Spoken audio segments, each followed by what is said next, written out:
We have an echo. Hold on. Did the reverb decide to work now? I guess it did. 3 weeks later?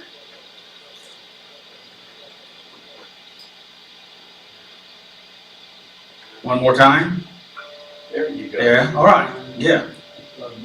That's, as Jim Butler always says, that's more better. Yep, that's what he always said. Oh, better. More better. Welcome everyone, and we got some new guys in the house. That's great, or semi-new, or reruns, or I'm 45 years old. 45 years old. I like So- reruns. Reruns. So anyway, we're glad you're here, all of you that are here, and we're going to be starting step 1, which is what we do in January. So new year, right? New year. Everybody did okay in the new year. It's a new beginning. Old things are passed away. Now everything else is new. That's right. Right? So Yeah. let it be so. And so this is Saturday Night Live Recovery, and we're here to talk about recovering from this messy life that we're all in. And it's messy for all of us. Now, the people that have it more difficult, in my opinion, are those that don't realize that they're living in a mess. Hi, guys. Glad you made it. And so, thing of it is, we realize we're living in a messy life, right? Yes, sir. And so that gives us a chance to deal with life, really on life's terms, if we become aware. And so tonight we're going to be talking about a humble beginning. And that's where we all have to begin. Would you agree with that? Yes. And I want to say welcome to the folks out on the internet. Thanks for being with us, and we're glad you're here. And you know, we accept everyone here. We don't have any restrictions, only that you don't interfere with anybody else being able to attend the meeting or be able to hear in the meeting. If you try to run your own meeting in the midst of this meeting, then we'll have a little bit of a problem, but not for very long.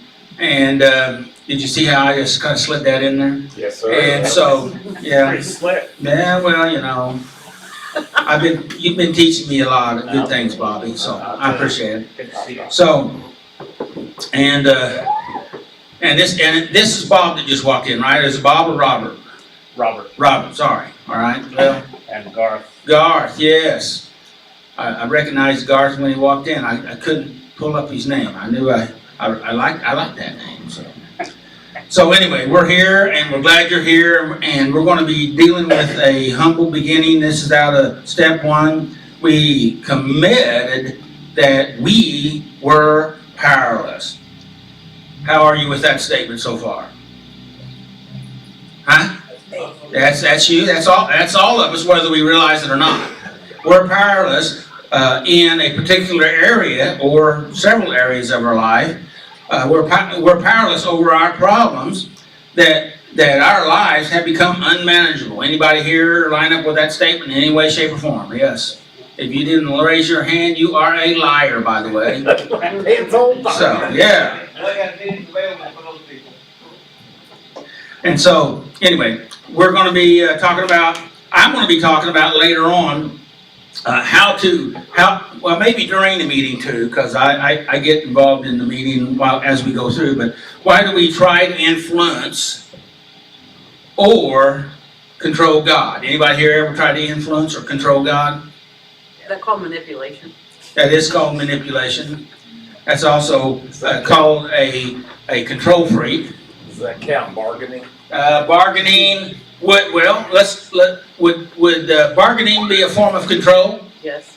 Yeah, if you do this, yeah,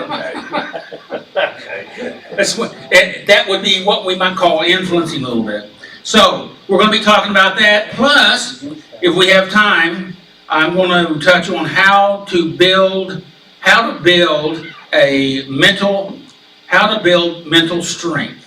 And by the way, I have a few sheets of paper on what we're going to be covering. It's got the questions on it that Willie and Brandon will be covering. And did you give Brandon, one of those sheets? Not yet. Okay. I will. Oh, he's got one. And it's got some information on there about the questions and also some of the other things that I may or may not get to tonight, which the way things go, I don't usually get to it. So anyway, so it's there if you want it. So let me, let's see, I wanted to read one quote. Is it all right if I read one quote? Because I like quotes and I think they're really good for us. I may read two. This is Einstein. He says, a true genius admits that he or she knows nothing. See, the more you know, the more you find out that you don't know. Amen. Yeah. I think that's what that's referring to. Not that I'm a genius or anything, but it seems like that's the way it's working. Zig Ziglar. Anybody here familiar with Zig Ziglar? Yeah. Zig. Yeah. Well, he said this. Humility will open more doors than arrogance ever will. And of course, we want to be talking about being humble and humility. And also, we're going to touch on humiliation and the difference between those. So, anyway, we're ready for the band. Is the band ready for us? Yes, sir. Here we go. Welcome, everybody.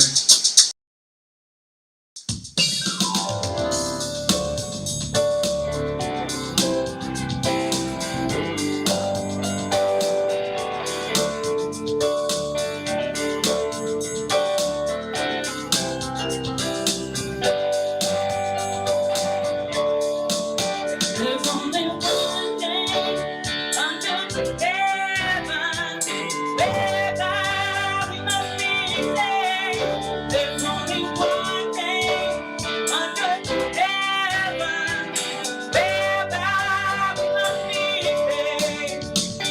I was washed in blood, baptized in water, filled by the Holy Spirit, washed in the blood of the Lamb. I was washed in the blood.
holy.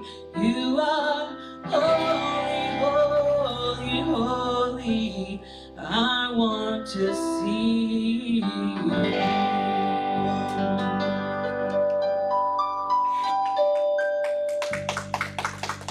Thank you guys.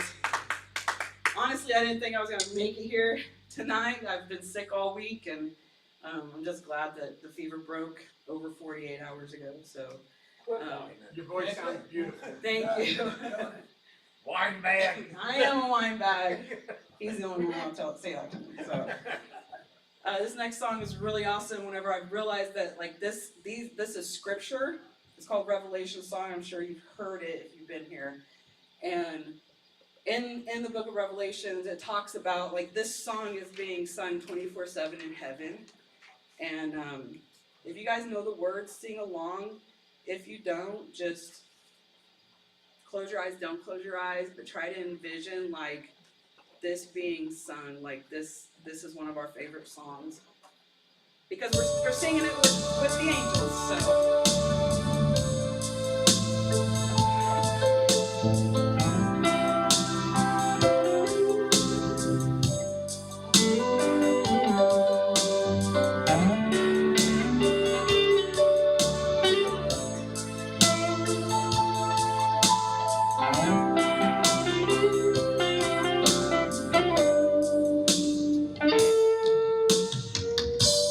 Worthy is the Lamb.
Nothing can separate, even if I ran away.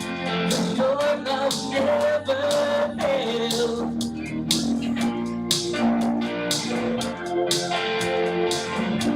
I know I still make mistakes, but you have no mercy for me every day.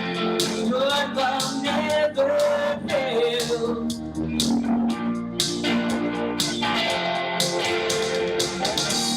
You stay the same through the ages. Cause your love never changes. There may be pain in the night, but joy comes in the morning. In the ocean's race, I don't have to be afraid. Because I know that you love me. Your love never fails.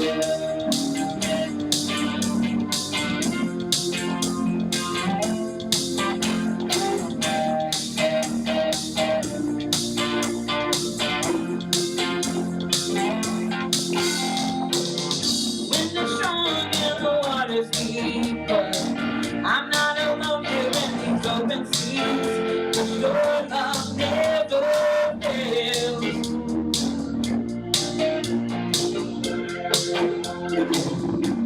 The chasm is far too wide. I never thought I'd reach the other side.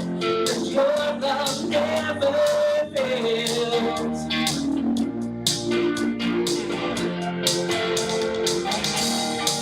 Never same through the ages. Your love never changes. There may be pain in the night, but joy comes in the morning.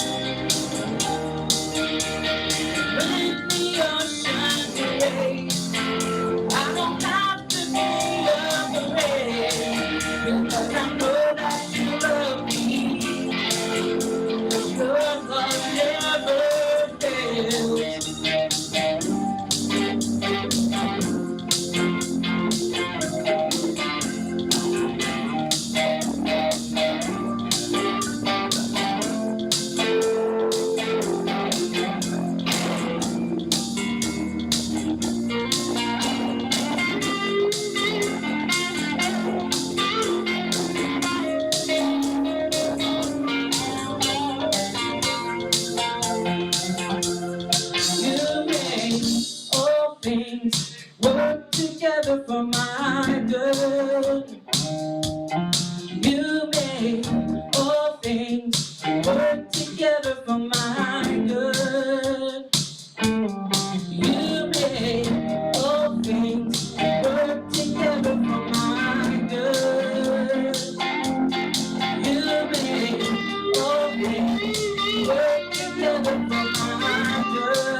Corey.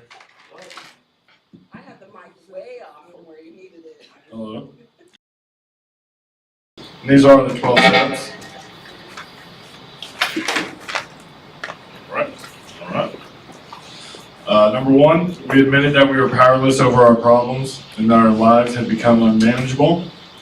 Step 2, we came to believe that a power greater than ourselves could restore us to sanity. This thing does not move. Step 4, we made a decision to turn our wills and our lives over to the care of God. Step 4, we made a searching and fearless moral inventory of ourselves. Step 5, we admitted to God, to ourselves, and to another human being the exact nature of our wrongs. Step 6, we were entirely ready to have God remove these defects of character. Step 7, we humbly asked God to remove our shortcomings. Step 8, we made a list of all persons we had harmed and became willing to make amends to them all. Step 9, we made direct amends to such people wherever possible, except when to do so would injure them or others. Step 10, we continued to take personal inventory, and when we were wrong, promptly admitted it. Step 11, we sought through prayer and meditation to improve our conscious contact with God, praying only for knowledge of His will and the power to carry it out. And step 12, having had a spiritual awakening as a result of these steps, we try to carry this message to others and to practice these principles in all of our affairs. Thank you. Thank you. Thank you very much.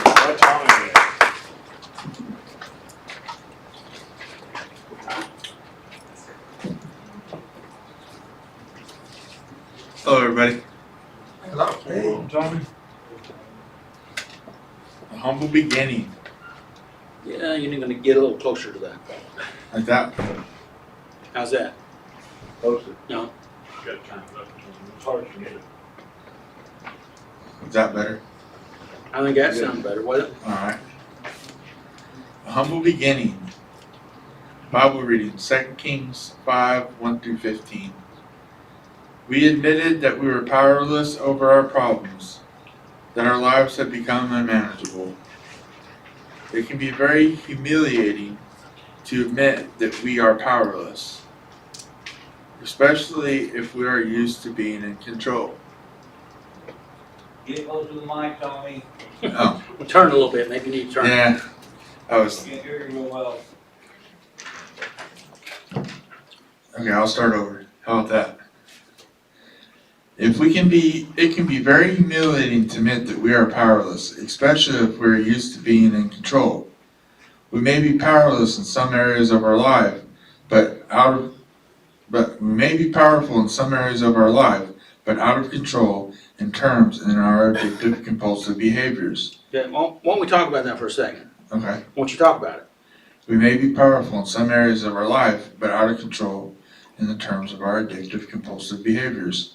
They can overrun the good parts of our life because they can be like my addictive compulsive behaviors sometimes seem more powerful than the normal days and the normal stuff in my life. So, anybody else have anything to say before I start talking? my name's Ryan Xavier, I'm an addict. I think that that a lot of times I know in my compulsive behavior that I think that I'm the only one. Right. You know what I mean?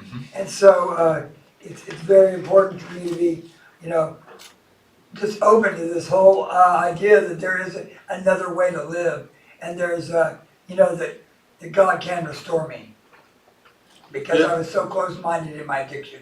Good. Good. My name's Garth, and I'm an addict. Garth. And me, I was hard-headed, and I felt like I'm strong and I can this and I can that, not realizing the power it had over me. Right.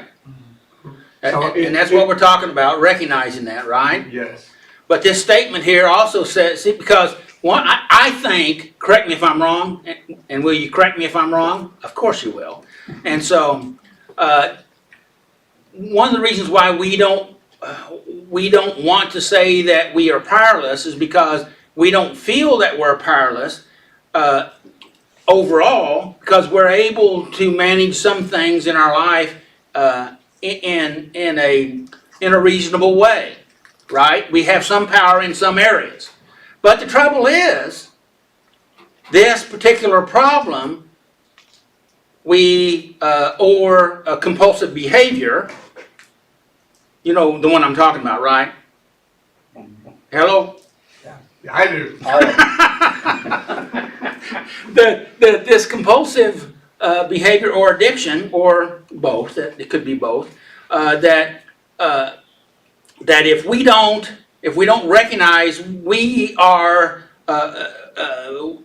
become unmanageable in that particular area, and if we're not able to recognize that, what does it do to our life? Screws it up. It's just like a major anchor that just sucks us down, and it starts to destroy and affect even the things that we are able to manage, right? Right? We're able to manage some things in our life, and seem to be. I can even show up to work. I may be hungover, but I can show up. I may have to get a little buzzed during the work day to be able to work, but I think that I'm doing okay. That's what addicts think, right? I get amazed at people all the time coming in, and they don't think that I know that they're high or drunk or buzzed or whatever you want to call it, right? Thinking. Yeah, well, and because they figure they can hide it, just like you figure, right? Hello? Right? Yes. Am I telling the truth? Yes.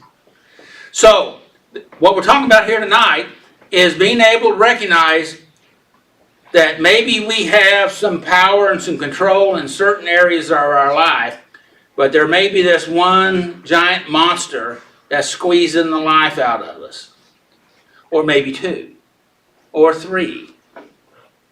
Because they kind of call in their cousins after a little while. Right? Hello? Amen. Okay.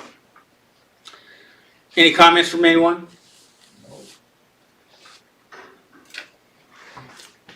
If we refuse to admit our powerlessness, we may lose everything.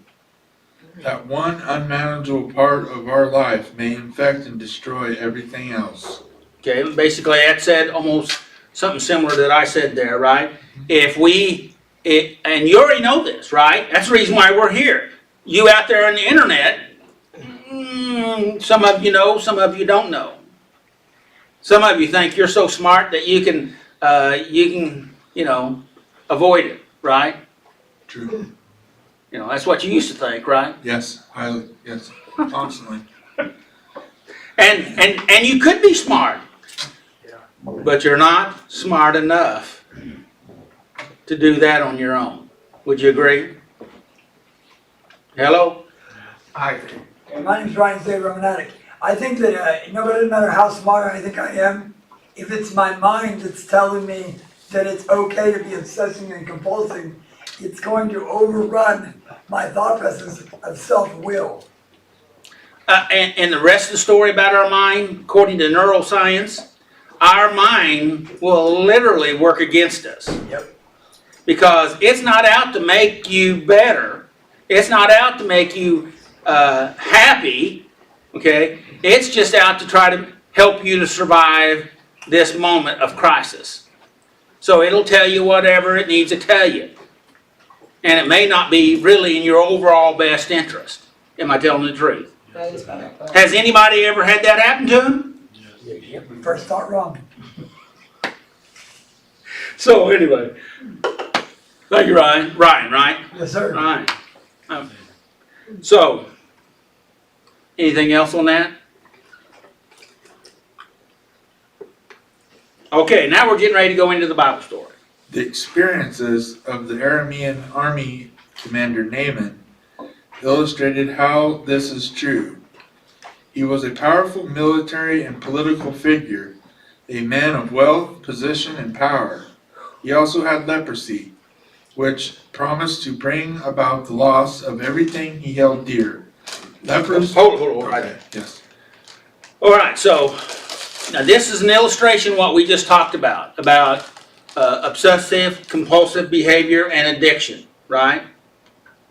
All right, here's a guy that had it all together. I mean, it looked like he was kicking it, right? He had power, he had money, he had prestige, he had the backing of the king. He was in charge of the entire army, all right?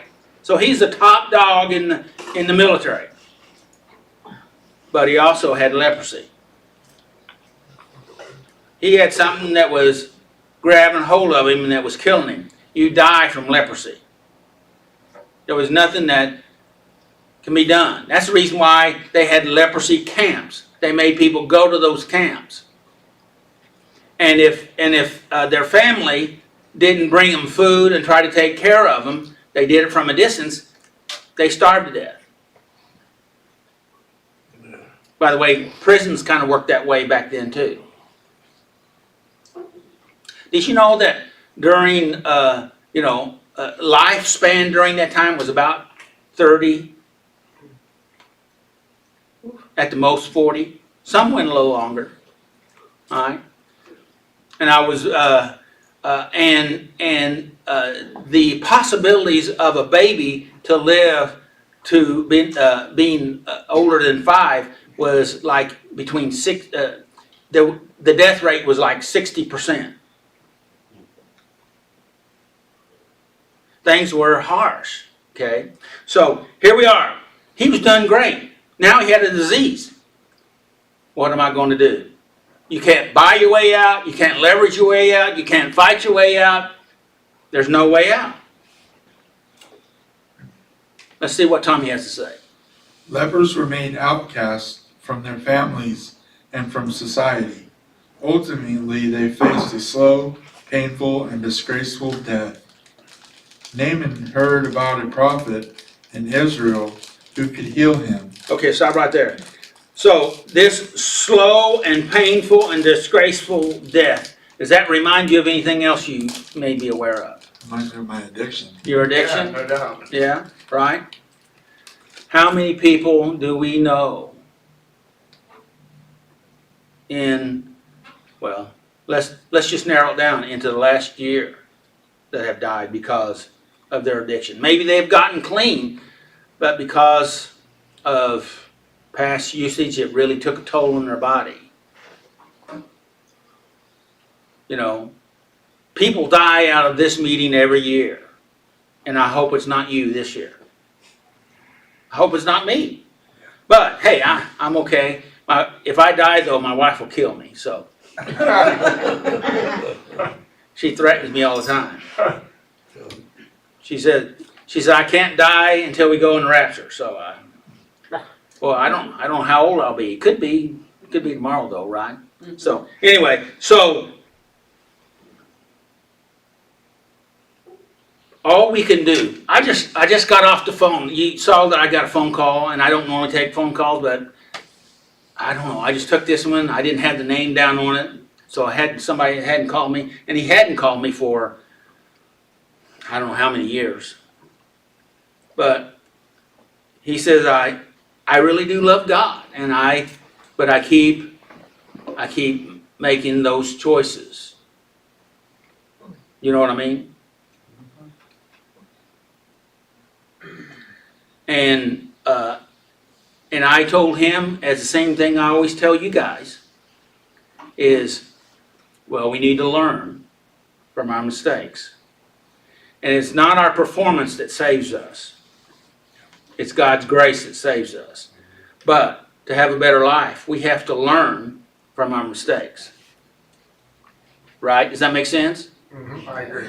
So if you have a relapse in whatever area you have that problem in, the question is, what did you learn? What did you learn? And sometimes we don't know. I'll tell you the truth. Sometimes we don't know what to do, but it's rare that we don't know what not to do. Would you agree with that? Yes. Okay. We know what not to do. generally speaking. Yeah, we And- all can still do it. Oh, you can still do it. Oh, yeah. Because you want to do it. Okay? Or you feel you have to do it. Or whatever excuse we come up with. There's always free will there to misguide us or to guide us in the right direction. But my point here is, when we find out that that was a wrong choice, we need to make sure we learn and say, I don't want to be that way. That's not me. That's what I did. I did that, but that's not me. That's not who I am, and that's not the way I'm going to be. Now, that sounds easy right there, right? But we all know it's not so easy. But the fact of it is, that's the only way to begin to turn that big old ship around, which is your life, and get it heading in the right direction. Because if you know you're off course, we need to start moving towards the right course. And you say, I don't know for sure what the right course is. You know, Abraham had the same thing. He didn't know where God was sending him, but he knew it was that way. Okay? It wasn't that way. Okay? Now, Jonah knew where he was supposed to go, and he decided, well, I'm supposed to go here, but I'm not going there. I want those people to go to hell, so I'm going to go this way. So he ran the opposite way, right? Yeah.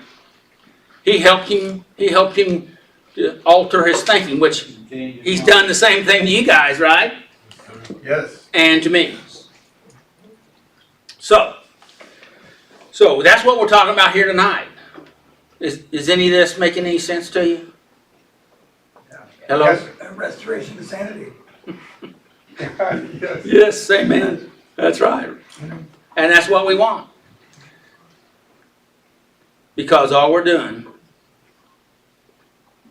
been doing is really lying to ourselves. You can fool some of the people some of the time, and you can fool some of the people some of the time. How does that go? You can fool some of the people all the time, and you can fool some of the people You can fool all the people some of the time, but you can't fool all the people. all the time. That's it, yeah. And that was Abraham Lincoln that said that. Was that?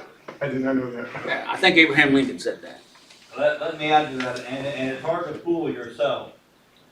It's hard to fool yourself, Unless But- your mind is totally shut off. but all of us here have lied to ourselves long enough that we then are able to be persuaded or pushed or yield to that. Yeah. And that's what we're talking about here. We know what not to do. And if you know what not to do, Oh, then don't do it. oh, wretched man am I. Who will deliver me from this body of death? So it's a struggle. Okay? And you know what? It's down to, when it comes right down to it, it's not, I kind of even hate to say it this way, but I think it's the truth. It's not what you do or not what you don't do. It's where you're at in your heart. Where you're at. And how, If you want to do and be the right thing, even though you may not be able to be that, you can't stay on that target and you'll come to it. Okay? If you mess up, don't beat yourself up. Just get up and head in that right direction. Okay, John? Does it say in the Bible somewhere, as the heart is, so is the mind? Where the heart is. I'm not familiar with that. I think he's thinking, as a man thinketh, so is he. That's Old Testament. As a man thinketh, so is he. Yes, he does say that. And with the heart, the mouth speaks. But I wasn't familiar with that terminology. Okay, back to you, Tommy. Naaman heard about a prophet in Israel who could heal him.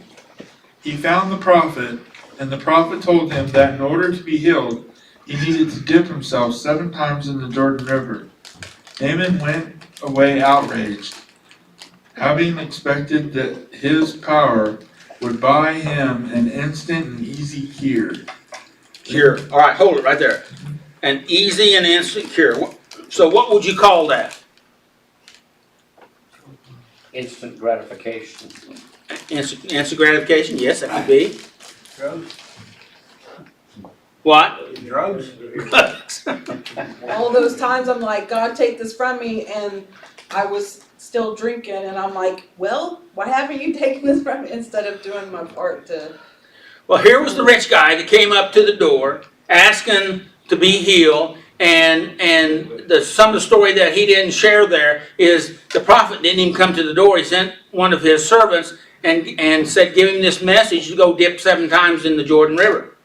And that made him mad because he felt like he had an expectation, all right, which I call entitlement. Have you ever heard of entitlement? Yes. You know anybody that feels like they're entitled? Indeed. Okay? And when you feel entitled, then you feel like it's owed to me, you know, this respect, this treatment, this whatever. Okay? You got to. And be honest with you, we have a country and a world that's pretty much flooded with some of that thinking, or a lot of that thinking. Would you agree with that? Yeah, I agree. And so he felt entitled. So he got mad, and the Bible said he went into a rage and stomped off. Does that sound like a person that's entitled? And so he stomped off, and his right hand man, his next in command, said he said Father. He called him Father because he had, not only was he his one of his soldiers, but he had a close connection with him. All right. Not everybody could have walked up and said what he said, but because he had a relationship with him, he said, Father, if the prophet would have said something hard, you would have done that. He said, well, the Jordan's dirty. It's a nasty river. He said, we got better rivers than that back home. I could have just did that. He said, but if it had been something hard, you would have done it. He said, okay. So we went and did it. Right? And God touched him. Right? That would be called some humility, which we're going to be talking about. He had to humble himself, be willing to humble himself, be open to the possibilities of something that we can't figure out. Now, that's a mouthful I just said. Anybody know what I'm talking about? Because we always want to get our brain wrapped around everything, because we figure if we can, you know, get our brain wrapped around it, then we can control it. We can manage it. We can master it. Absence of knowledge does not mean absence of existence. I always like that saying. That is a good one. That is a good one. So, what we have to do is acknowledge that his ways may be higher than our ways, and his thoughts higher than our thoughts. Right? Okay, Tommy. Yep. Anybody else have anything else to say? Okay, go ahead, Tommy. In the end, however, he acknowledged his powerlessness, followed the instructions, and recovered completely. Our diseases are as life-threatening as the leprosy of Naaman's day. They slowly separate us from our family and lead us towards the destruction of everything important to us. There's no instant and easy cure. Hold on right there. So, what are some of your doubts? That I won't recover. Boy, that would be a big one, right? That I'll fall to everything I've grown out of. Mm-hmm. So, what are your fears? Yeah. What are your thoughts? That if I do get sober, that who I am sober isn't fun, or she's boring, or people won't want to be around her.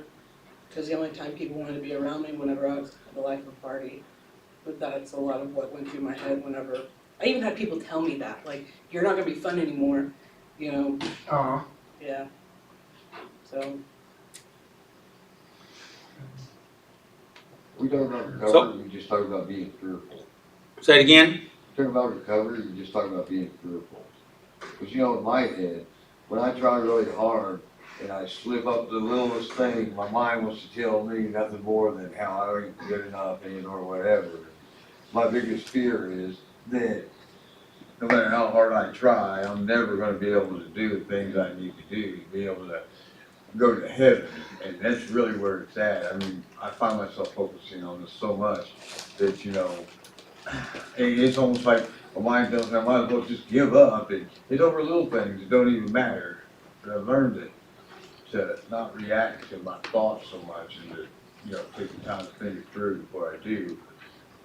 But it still happens all the time. I mean, I've seen this week and on everything. My PO's coming to see me, and I'm so worried that I know already, but my mind's not going to tell me that. I'm always trying to be more and trying to get better. And it's like, you know, I know that it's the grace of God that gets us into heaven, but yet I'm trying to earn it by what I do, what I say, and how I act. And the truth is, my mind's not my friend. That's true. And could it be possible that what our mind is telling us is really an opportunity to practice on where it is that we want to go? Shall I say that Doing it all again? wrong.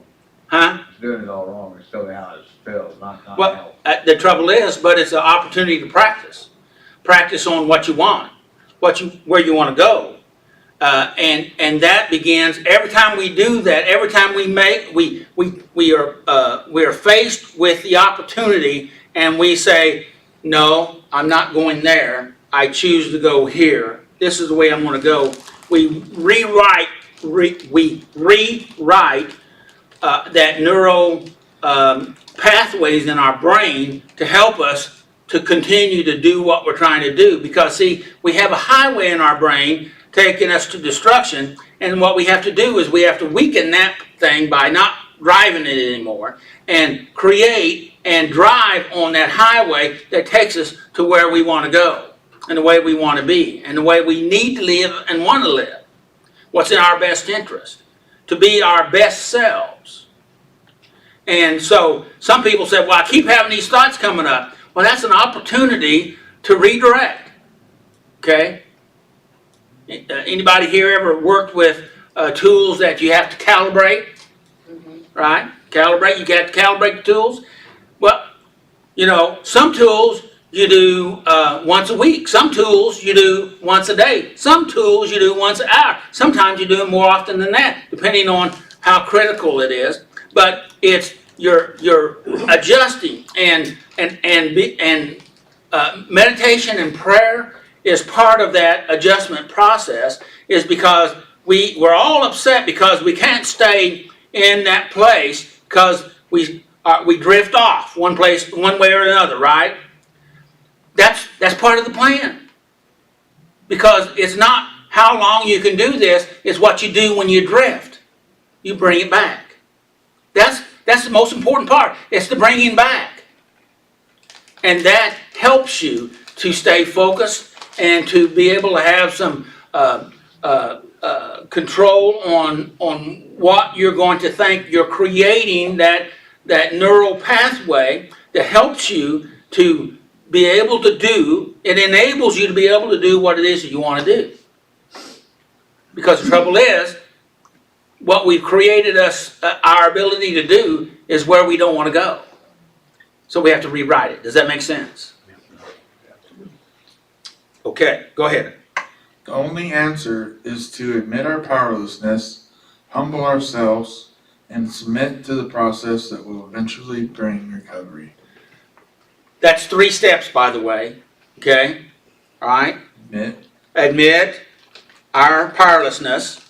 That's number 1. Yeah. Well, what he's talking about here. All right? What's number 2? Humble ourselves. Humble ourselves. How important would that be?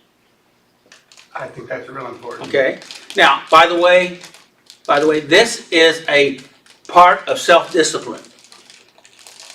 Right? Right? Right, Willie? Yeah. Yeah. Self-discipline. Okay. So what was number 1 again? Admit our powerlessness. Okay. What was number one? Admit our powerlessness. What's number one? Admit our powerlessness. Okay, all right, just checking. And number two? Humble ourselves. Humble ourselves. What's number one? Admit our powerlessness. Number two? Humble ourselves. Humble ourselves. Okay, number three? Submit to the process. Submit to the process. That's what, see, you submitted here tonight to come and put up with me and the rest of us. Okay? Some of it may be good, some of it may not be so good, but one of the biggest parts was you decided to submit yourself. What do you think about that? And I look forward to it. I missed the past couple of Saturdays. Well, thank you very much. Say, I'm glad to hear that.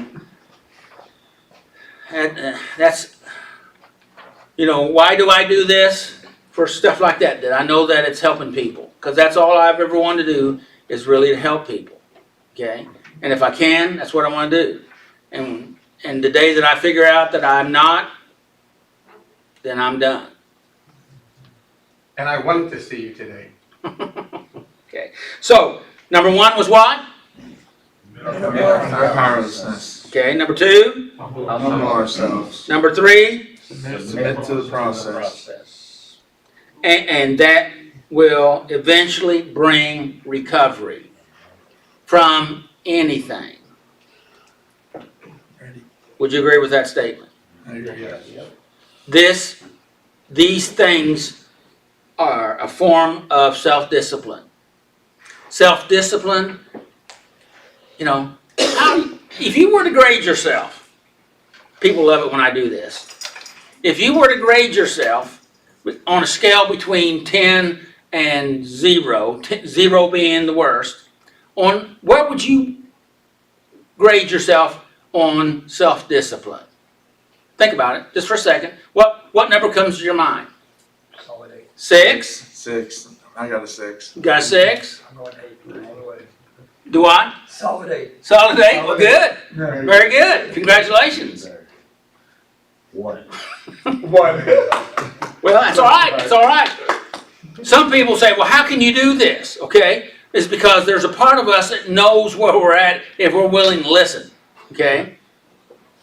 So listen. All right?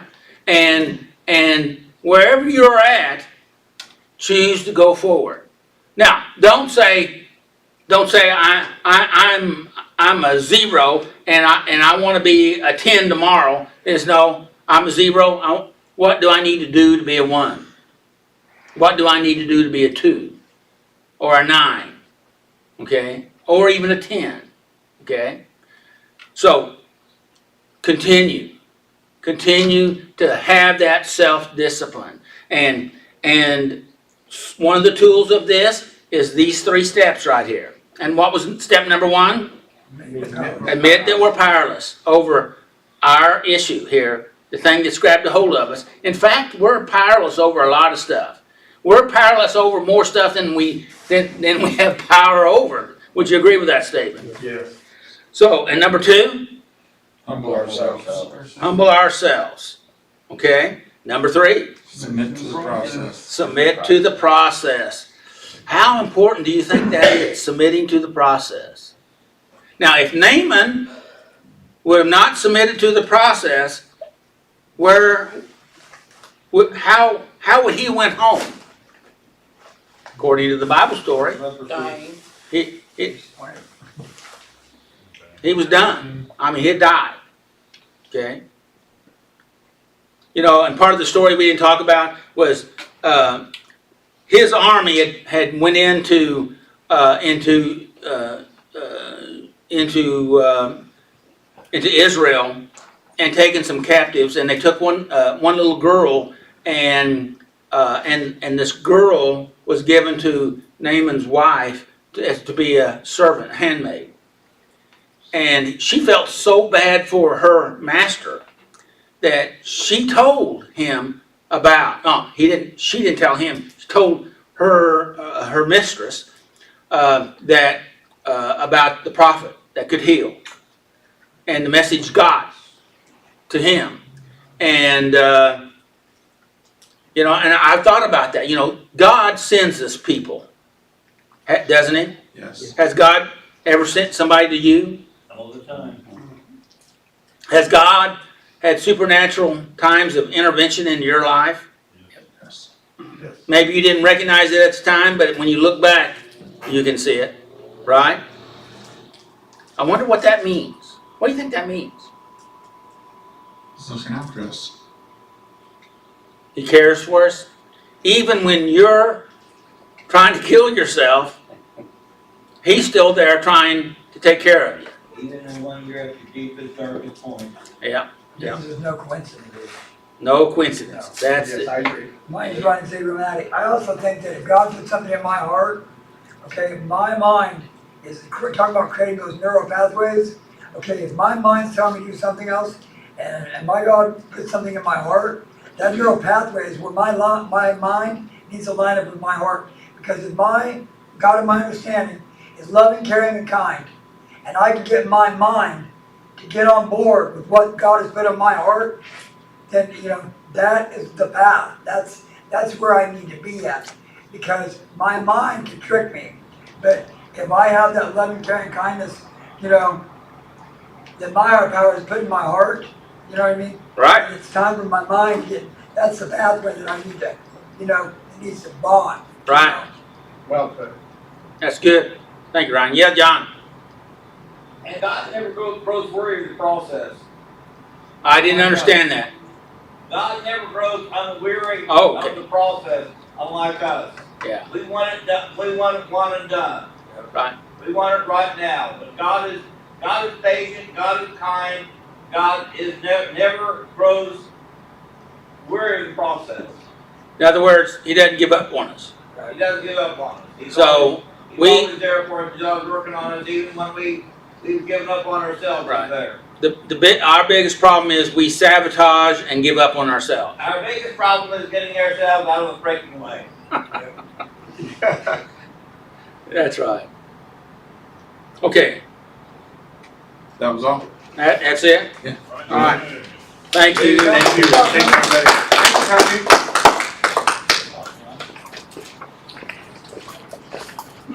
Go Willie! Willie.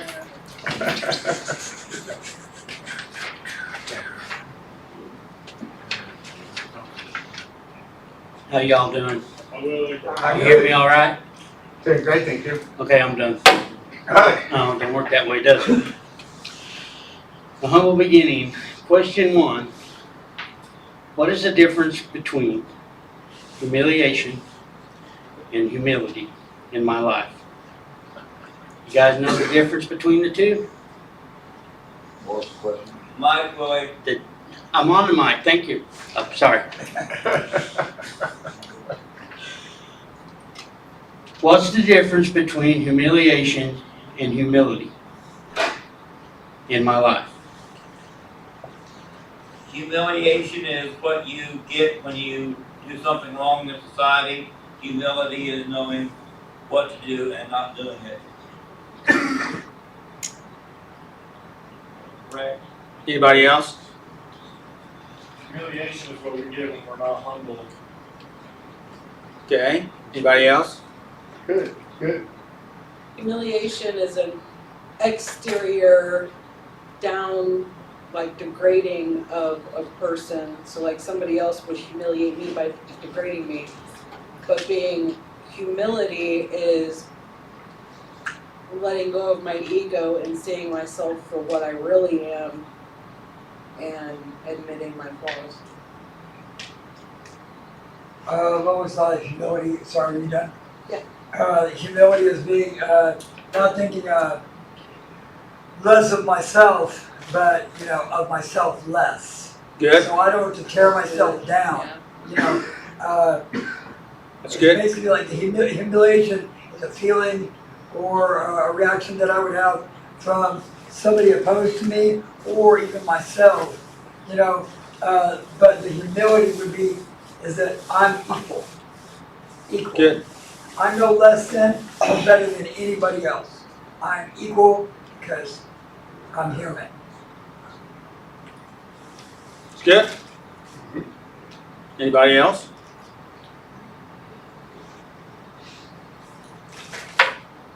Anything else, Willie?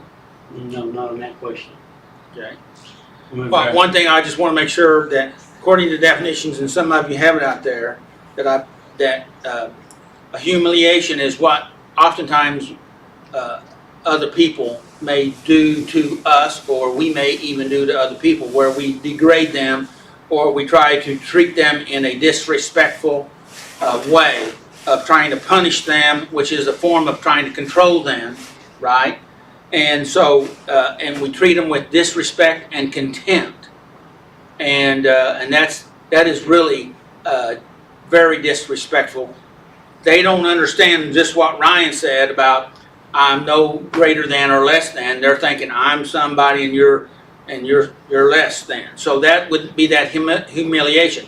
And oftentimes when we think about being humble, we're thinking about being humiliated, and that's not what we're talking about. Just, I know some of you that spoke, you get that. Others don't. Some people may have never even thought about that before.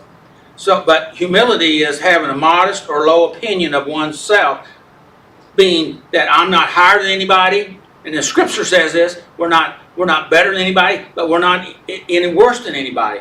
Okay? In God's eyes, He imparted in us His breath, and it's a piece of Him, and all parts of Him, by the way, is valuable and equal.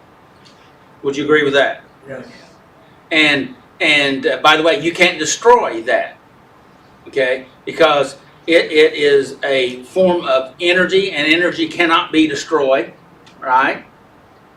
If you know your science. And so it's there, and that means you're there, and that you are forever. Now the question is where we're going to spend forever, right? And that's one of the things, the reason why we're a faith-based organization, is to help you with that. Go ahead, Willie. Question 2. How do I regard myself as being a little, wait a minute. How do I regard myself as being a little more important than other people? How do I regard myself? Well, you know, when I was in my addiction, I really didn't care what other people said. I was going to do it anyway. I'm going to, you say what you want to, it ain't going to affect me. I'm going to go do what I want to because I didn't care. So does my ego. And what does that mean? What is that saying? I was,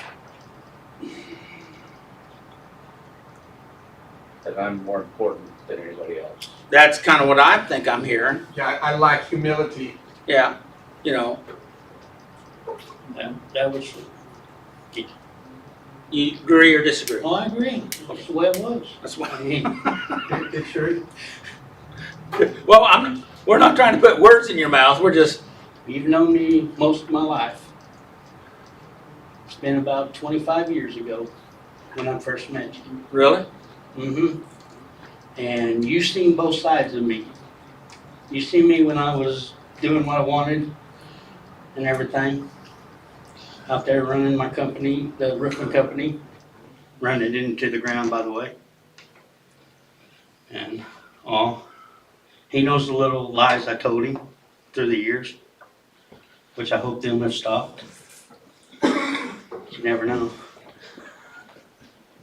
Being honest there. Okay, now number 2. Mine trying to Can't say figure out- automatic. I just wanted to say on that, how do I regard myself? I think it's so easy for me. Even though I know that we are all equal and that we are all children of God, that sometimes when I'm looking at how much work that I'm putting into something and how much less work that somebody else is putting into something, then my head gets big. And I have to, it doesn't matter how much work I'm putting in or how less work somebody else put in or how less I am or they are, because I don't know when God is going to touch their heart. Right. Because somebody that I have learned from my experience that some people are sicker than others. All right? And I have to, and a part of that being that humble is I have to meet people where they're at. Yep, You that's know, true. because if I think that can't happen to me, then that's when I'm in trouble. That's true. You know, I have to humble myself to the process because what I was doing before, I was in the process, in the solution, was not working. You know, and in that, in my own will, you know, that ego, that edging God out, Right. in my own self-will, you know, I thought that I could, if somehow, if I just did it better, or if I did it harder than the next person, then you know, I could control it. But that was the furthest from the truth. Because, you know, I am a very small part, you know, to this intricate design of humanity, you know. But anything you know about mechanics and machinery, you know, if the motor is running good and you take one part out, it's going to be running a little bit off. You know, it might not just self-destruct and blow up at that second, but it's not going to run right until it does run itself in the ground like you just said. Because, you know, in my mind, if it's still running, I think I can still fix it. I can still fix it. You know, what's the problem? But so there's some things when I admit that I am powerless and I release it, then I'm free to continue my process in God's will. And that's called peace. Yeah, serenity. That's called peace. And you laid it out there, and I want to state it again, and hopefully I'm not putting words in your mouth, but I don't think we understand this thing because what was going on, your brain played both sides of the game on you. One, that you weren't good enough and you had to work harder, and the other is I'm working hard and you others are not, so I'm better than you. And wherever it attacks us on both sides of that, right? That's what you said, right? Yeah, and I think by being powerless, that some things I'm not meant to know. There are just some things that I'm not meant to know, and that's where I have to surrender my will, because that's not for me to know. You know, it's not for me to, you know, I can't tell somebody else how to do this when I am powerless myself. Right. And there's a place that, and Garth alluded to it earlier, there's a place that logic runs out, and it's in the unknowable, and we just need to stay focused on our own personal business, and that we are in that right. We do what we need to do to be our best selves in those moments, and we're not better than or less than anybody else, going back to your original statement to start off with, which is true. But our brain wants to push us around and get us to act out if we're not careful. But that's an opportunity to practice on it by saying, no, that's not. I know where those thoughts are coming from. They're coming from that destructive force. I'm not going to go there. And you pull it back. And when we go this way, we pull it back. And we continue to walk in that place of humility. And when we're in that place of humility, then we're in peace. And if we let peace be the umpire of our life, then we'll do a much better job of walking it out, in my opinion. And for me, if I can, you know, stay in that humility, it makes me better understand others, because I know we're at different times of different places of our addiction or what have you, you know. Absolutely. Yeah. Absolutely.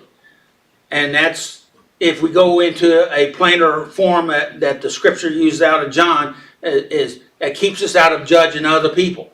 Okay, Sure. Judge not, lest you be judged. Okay, so we keep our thoughts and our mouths off of other people, whether it's one way or the other. Okay, because it's better for us. Because anytime we do that, we're poisoning our own soul. Go ahead, Willie. Question 3. what makes me think I am in control of anything? You know, that's that mind that plays on you. Your mind tells you, hey, you got this, because it wants you to mess up. It wants you to fall. And once you start thinking with that and start putting new in there, then you're on the right path and you're on the way to go. But your mind will sabotage you quicker than anything going on that. Any thoughts, anyone? Well, I'm gonna be obtuse, because I know, shocking. We do have control over our responses and our reactions, so, I mean, to think that I don't have control over anything, then I can use that as an excuse to, oh, well, Yep. I don't have control over this, and I don't need to stop, you know, like, Yep, which you're right, but I think this question is talking about what makes me think that I'm in control of anything, and that's being able to control anything, and that again is part of that control freak mentality. But understanding reality here is, yeah, they're. Franco, I lost his name there. Anyway, he said that between the stimulants and the response or the action, there is a slot in there that you have opportunity to make a choice. Okay, you can choose what to do or what not to do in between there, that reaction and the stimuli. And so we do have the choice to be humble, okay, or not. And so, but I think the question is primarily talking about here is, I think going back also to Naaman and thinking that he was entitled to things to go the way that he thought they would go. And we all fall into that. You know, our brain creates stories for us to live, and oftentimes it's they're more fantasies than stories. so controlling anything outside of ourselves. Well, yeah, that would be closer to right, I I think. think that's why the serenity prayer is so important, is to distinguish between the things we can and cannot. Absolutely, yeah. That's good, Corey. Are you doing the next one? No, Brandon's doing the rest of them. Let's go, Brandon. Watch that cord down there, Brandon. Vanessa laid a trap for everybody. She sure did. Well, you pay attention. God willing. How's everyone doing tonight? Good. Well, I'm gonna give you my best shot here, even though I got off on the wrong lesson. So I got, right here it says, question 4 says, how do I try to influence or control God or his representatives? And I wrote, still enacting as though I have the best answers. Or, I try to be a good influence on people as far as being a good example on, my recovery, because I don't seem to, I'm pretty passive and pretty humble in that area. But as far as controlling God, I've got to be more humble. To allow his control in my life, because Well, if you're controlling him, then he's not able to have his influence in your life, right? Right. Would you agree with that? Yeah. But we all struggle with, and that's part of our humanness. But didn't even Jesus have some of that same issue? Like in the Garden of Gethsemane? Well, there's other points too, but that's the best known one. When he finally said, is there any other way? How about plan B? He didn't use that terminology, but, and then he finally came to the place where he said, not my will, but yours. And that's that place of what? Humility, surrender, right? So, but oftentimes we think that we have to influence or control or manipulate others, whether it's people around us, because for some reason we believe our own thoughts. And as you were saying a while ago, is our thoughts can, oh, maybe that was you, Will, talking about your thoughts, that, you know, they can, and being disagreeable in some of this stuff makes you feel powerful, doesn't it? Powerful. You get angry, so adrenaline is released and you feel a little more powerful. So you feel a little better about yourself. So, you know, that disagreeable state. Anybody here ever been in that disagreeable state? Hey, can I answer something on that? Sure. To me, I think, how I try to control God is I try to rationalize, well, I did this or I did that, and I think I deserve this, and That's that bargaining that Bobby was talking about earlier. right, that rationalization in my mind convinces me that I deserve something. I put expectations on things, and I've learned that expectations on other people or even myself can result in my mind telling me how much less I am until I fail at something. And I don't like to set expectations real short. I want them up here because, you know, I got this problem of wanting to be number one, and I end up usually getting number two results, if that makes any sense.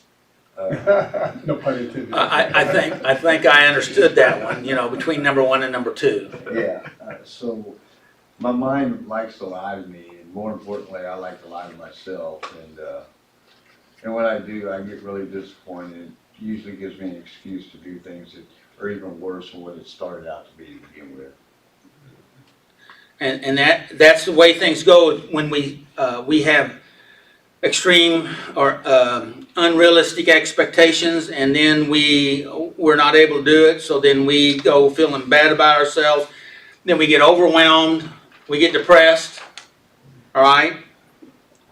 And then we then are very susceptible for that old monster to rise up inside of us and take control. Right? Hello? That's what we call relapse. Yes, sir. But for me, I think it's okay that I fail. Because if I never fail, then I do not know what my full potential is. Now, I don't want to fail too often, and I don't want to fail at the same things, but I think failure is in some aspects, is a positive. It depends how you respond to it, right? And how you you know, look at your failure, to me, failure is just shows me how things will not work. It is not a failure. It is a learning process. an opportunity to learn, absolutely. Yes. And Golden opportunity. golden opportunities. I haven't said that for a while, but it's a golden opportunity. And so I agree with you. But it's still hard to do that. But the fact of it is, again, it's if we will learn from that, you know, what did you learn in that failure? Because the fact of it is, I mean, you think about it. There's one. On the target, there's many rings that goes down, but there's only one dead center. And so the possibility of hitting dead center is a whole lot less than, you know, getting closer in on the target. And the idea is for us to get closer, right? To get closer to the dead. And so that's learning and growing and developing. But if we hit just the outer ring, we can't give up. We need to learn from it. Right? And that's what you're saying. Yes. And that's what we all should do. And that's the reason why when people come up to me and said, well, I messed up, I relapsed. And first thing I say, well, what did you learn? And I do say that. And there's probably several of you in here that I've said that to. And so, because it's not the fact that you messed up that matters, it's what you learned that matters. Right? Go ahead. All right. Okay, then question 5 says, when have I placed expectations on other people or God? You know, I definitely, like my wife, there's a lot of times, you know, I put expectations on her, wanting the outcome to come out like I want it to come out. And if it doesn't, and I'm upset about it, or I get defensive, or I get heated about it. But and with God, you know, like you said, His ways are not our ways. We've got to realize that about God. You know, God is going to work differently in certain situations, and sometimes it's going to come out differently than we ever expected it. But with my expectations, I've got to realize I can't control people, because people don't think like I do. People never will, and people are different than I am. And I've got to realize that. What do they call people that control people? What do they call that person that controls everything in a political way? Dictator? Dictator, yeah, yeah. So how many of us have lived like dictators in our little kingdoms? I will admit to that. So- How that, and while you're My way admitting or to the that, highway? and then the question is, how'd that work out for you? Well, Well, I'm here. you, and I'm sorry for your misfortune, but I'm glad that you're here. Okay, go ahead. Just I was reading Control Freaks often struggle to recognize their need for control. So I think that. Can I say something on question 5? Sure. Because I struggle with this, now that I've admitted that like I have control issues. Because I think I struggle with codependency as well, and maybe I get expectations and boundaries mixed up, because obviously like I struggle with boundaries. But I think that there is some kind of, in certain situations like relationships, like there is some base level of expectation. Like, if we're gonna be in a committed relationship, I expect to be safe from you. You know, I expect Safe with you. safe with you or from you. Like when I say from you, like I you're knew not what you gonna meant, beat the but crap out of me. You know, like I expect that in our home, even if we yell or whatever, like we can, take time apart, come back as adults without it being World War III, and so I struggle with like not having expectations, because I've been in that relationship too, where there was no expectations and there was no bare minimum of any kind of respect for me. So I don't know what the question is, but I guess I'm just in a very obstinate mindset tonight because I struggle with. There's nothing wrong with, because everybody has those struggles, and part of coming to understanding is processing our way through that. And we'll come back to you. Yeah, I think there's a difference between unrealistic expectations and expectations. Because an expectation would be, like you said, if we have a fight or something like that, we can get through this. But an unrealistic expectation is be something that I would be placing on you, and if you didn't meet my demands, then the resentment comes in. And the resentments are seeds for a relapse all the way, because, how Yes. dare you let me down? Yeah, right. And that would be an irrational, which would be a unrealistic expectation. And it all ties right in there with, like he was just saying, I can't control what anybody else thinks, says, and does, but I can lead by example, and by leading by example, if I'm doing the next right thing, it'll give somebody else hope, that lead with integrity, lead, that in God's will, because like I said, it's not unrealistic, you know. These are the things that I know that are in my heart, and I'm just speaking for me, that are in my heart that I know, like how we first started off. We know what we're not supposed to do, Sometimes we don't want to do what we're supposed to do, but we know what we're not supposed to do. Right. So I have to lead by example, and that's why it's the program of we, Yes. because I learned from your mistakes just as much as I learned from my mistakes. And I hope that somebody else, that's the other piece of hope, I hope that somebody else learns, if I do make a mistake, that they learn from me, not just their mistakes. Because we have to do this together. If I could do it by myself, I wouldn't be here. Right. It's good, Ryan. It's good. And so, did that put some pieces together for you? Okay, and one thing that I learned recently about boundaries is that a boundary is just a suggestion until you reinforce it and take action. In other words, a boundary is I will not, this is what I want in my life. This is the fence that I'm prepared here. My action line is if it gets whatever, if it gets too out of control, or if a person yells at me, I have a boundary that I don't let people touch me in a way That's abusive. that's abusive. I've even had people touch me, hit me in church, and I stopped them. And this was a female. I stopped them. I said, "You're not going to do that to me." And this has been it's been probably 15 years ago, and she never has again since that. But I mean, I'm just saying, there's boundaries. I don't.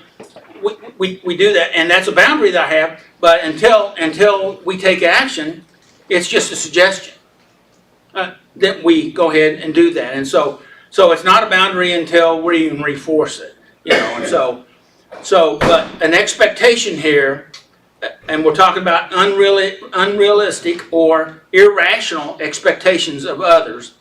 And the fact of it is, we're not God, but God, again, we're all given certain, we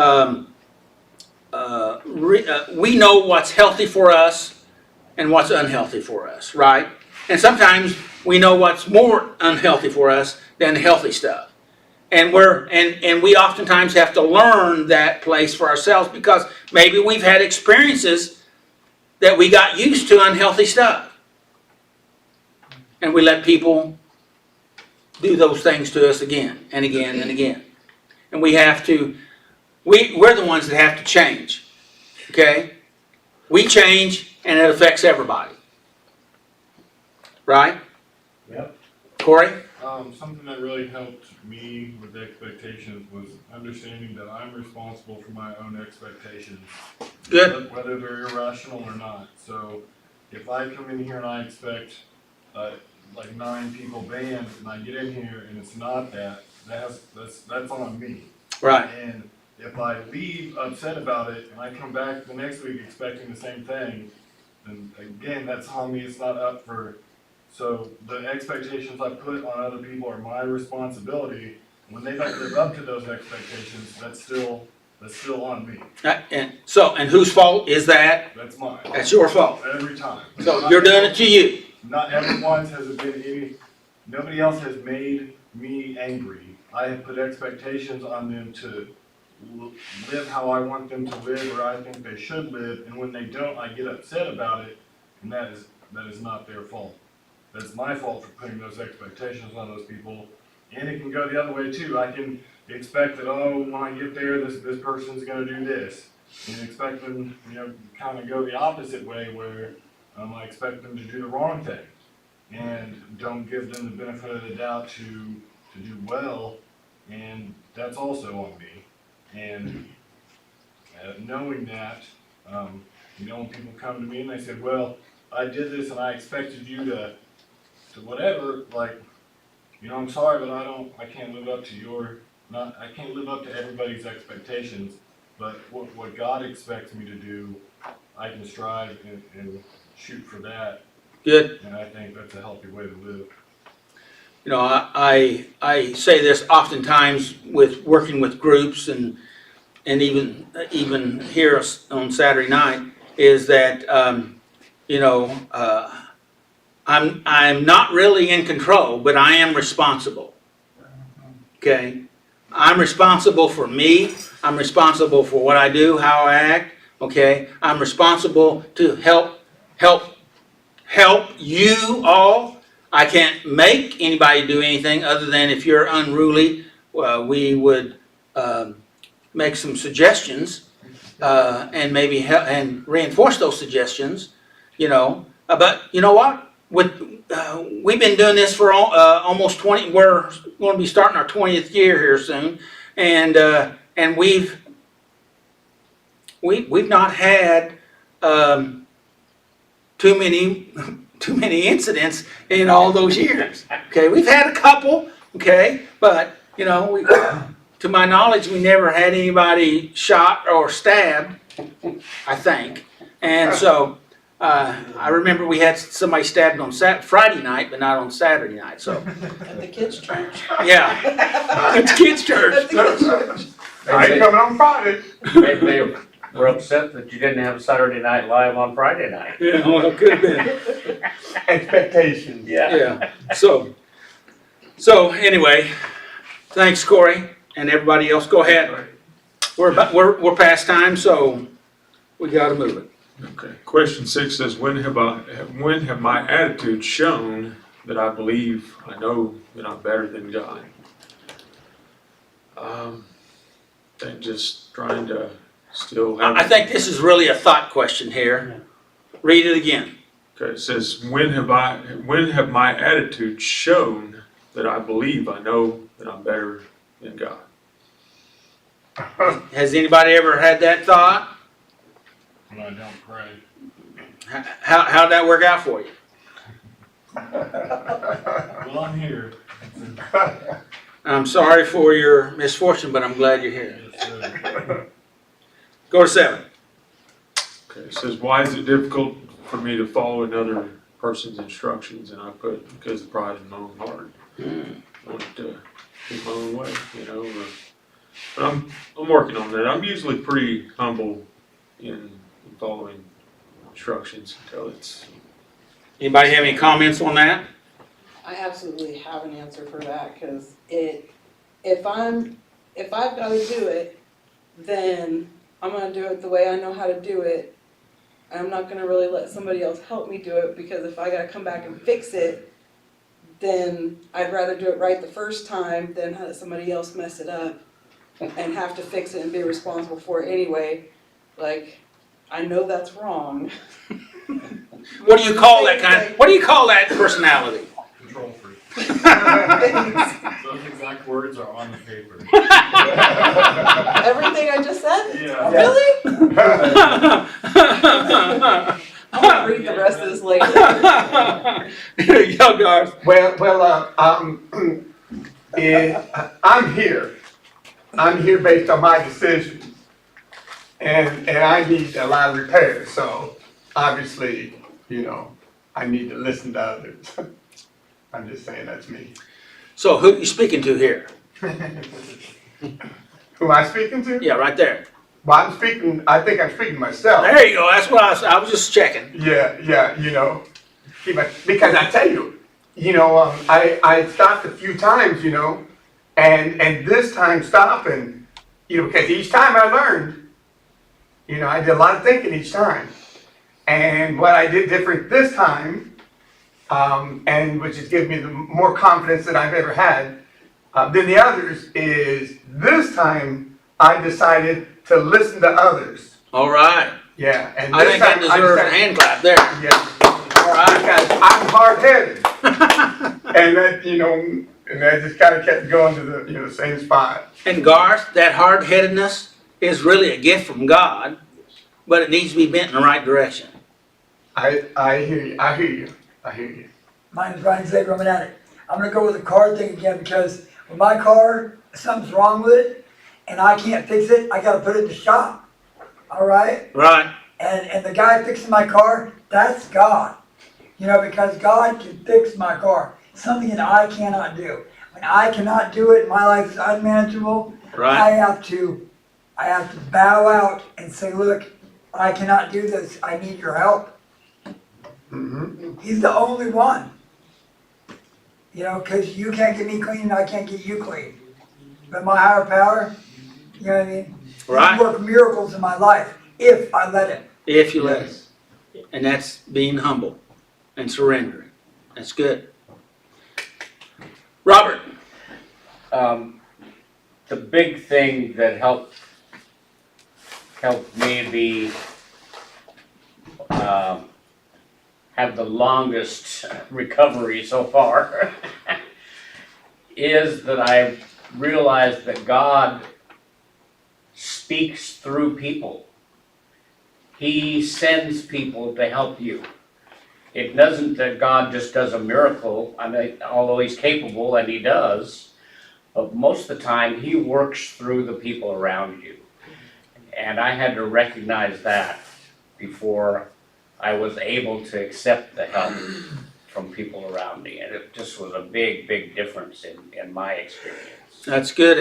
And see, and I made that point about the little girl that was a handmaid to the wife. I mean, you know, it could, you know, that was God speaking to her, but it could have been discounted.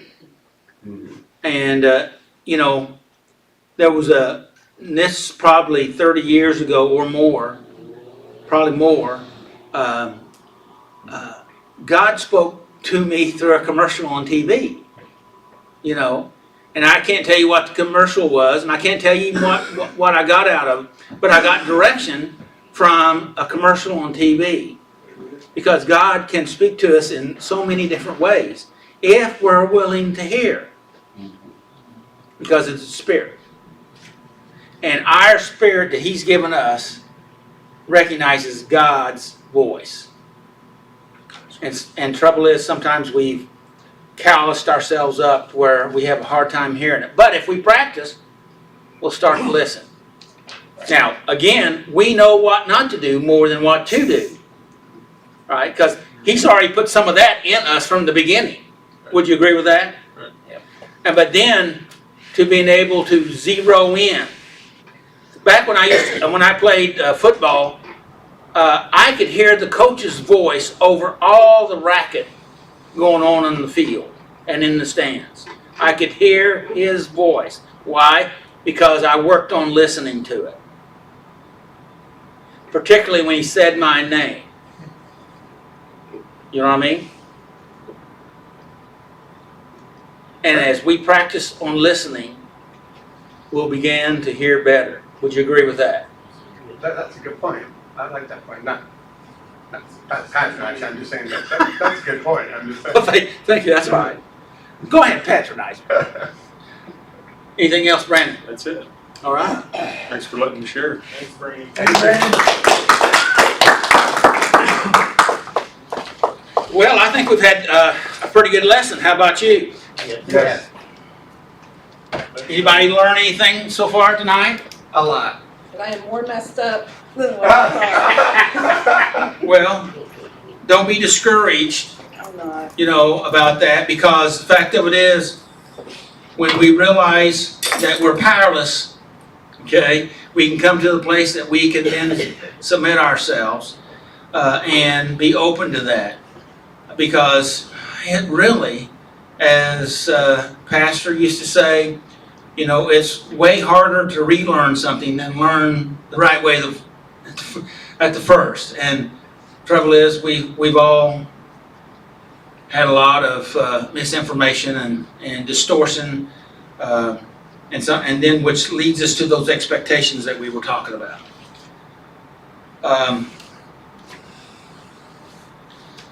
I feel like I should go ahead and just mention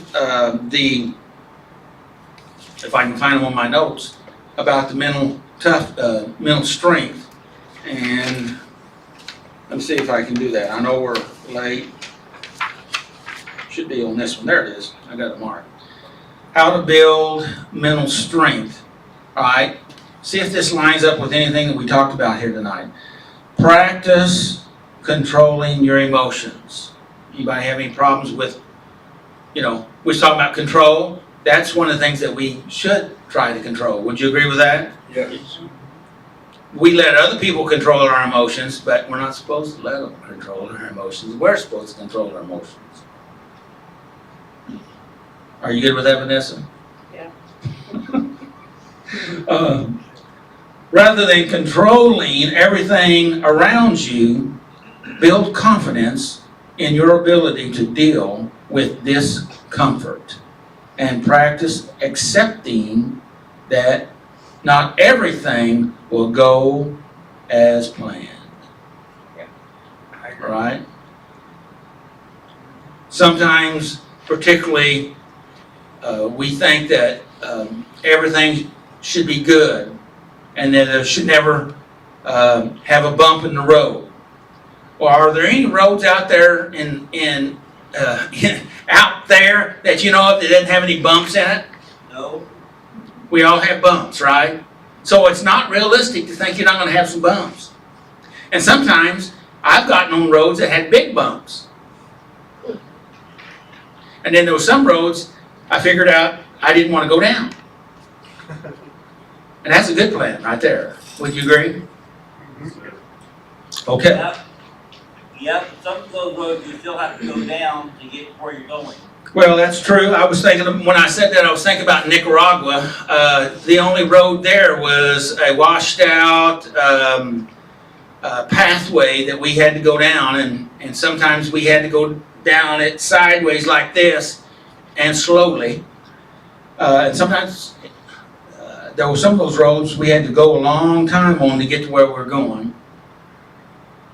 But we had to do it. We had to do it in a safe way. If you hadn't went down those roads, you wouldn't have been able to testify and witness to those people in Nicaragua. Yeah. But those things that we're talking about there is a little bit different than the roads that we're talking about right now. I understand, but I'm just saying. I know what you're doing, John. Okay, and so that we need to get comfortable with not being in control of other people, because God gave them a right to be in control of themselves. Now, we can have boundaries, saying, this is the way that you treat me. Like I said with that lady that, she had some PTSD issues, but that I understand, but you're still not going to do that to me. Does that make sense? Yes. I was kind. I was firm. I was intentional.